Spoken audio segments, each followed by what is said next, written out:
कैरीचं पाणी बनवण्यासाठी साहित्य: अर्धा किलो तोतापुरी कैरी, कुंडाभर गूळ, आवश्यकतेनुसार साखर, मीठ, वेलची पावडर. उकडायला टाकूया आणि आवश्यकतेनुसार पाणी घालूयात आणि 4 शिट्ट्या होईपर्यंत कुकरमध्ये उकडून घेऊयात.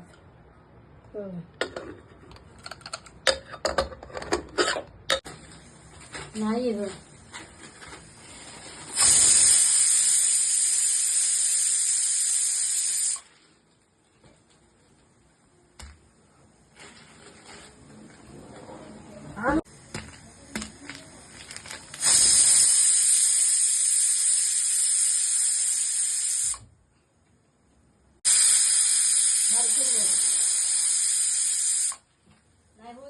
करताना सांग.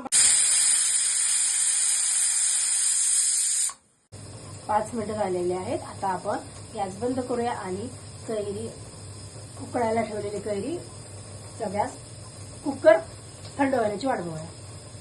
आता आपण थंड झालेली कैरी भांड्यात काढून घेऊया. आता आपण कैरी भांड्यामध्ये काढून घेऊयात.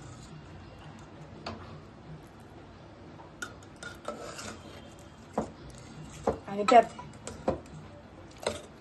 आता कैरीचा गर काढून घेऊयात.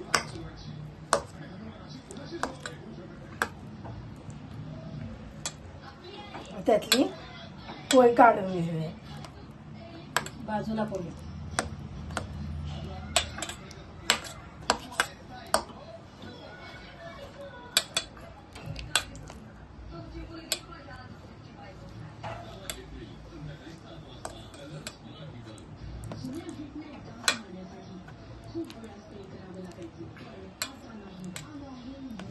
आणि अशा प्रकारे आपण कैरीतून कोय बाजूला काढलेले आहे व कैरीचा गर करून घेतला आहे. आता आपण त्यात एक एक साहित्य टाकूया. सर्वप्रथम कुंडाभर गूळ,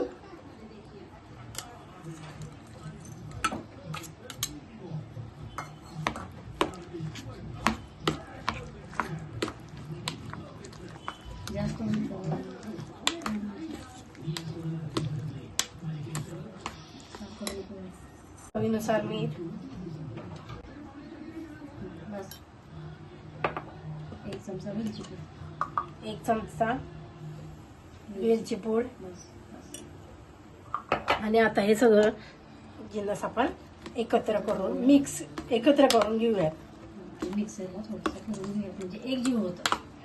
आणि मिक्स केलेलं कैरीचं पाण्याचं सर्व मिश्रण मिक्सरच्या भांड्यात थोडं थोडं घालून बारीक करून घेऊयात.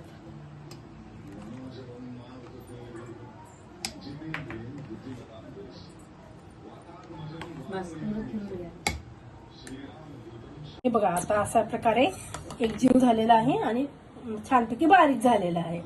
अशा प्रकारे आपण सर्व बारीक करून घेऊया. त्या बघा, मिक्सर मधून बारीक केल्यानंतर अशा प्रकारे रंग आलेला आहे. तुम्हाला आवडत असेल तर तुम्ही केशरही घालू शकता. माझ्याकडे आता अवेलेबल नाही म्हणून मी केशर नाही घातलं. आता असा कलर आलेला आहे. आपण आता हे सर्व करूया. एका ग्लासामध्ये 2 चमचे 2-3 चमचे हे आपल्या तुम्हाला आवडेल तेवढं घालू शकतो.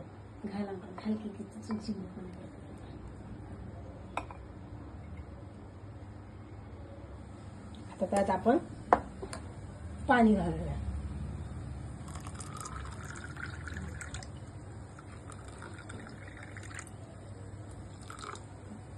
अजून पाणी. हे मिक्स करून घेऊया.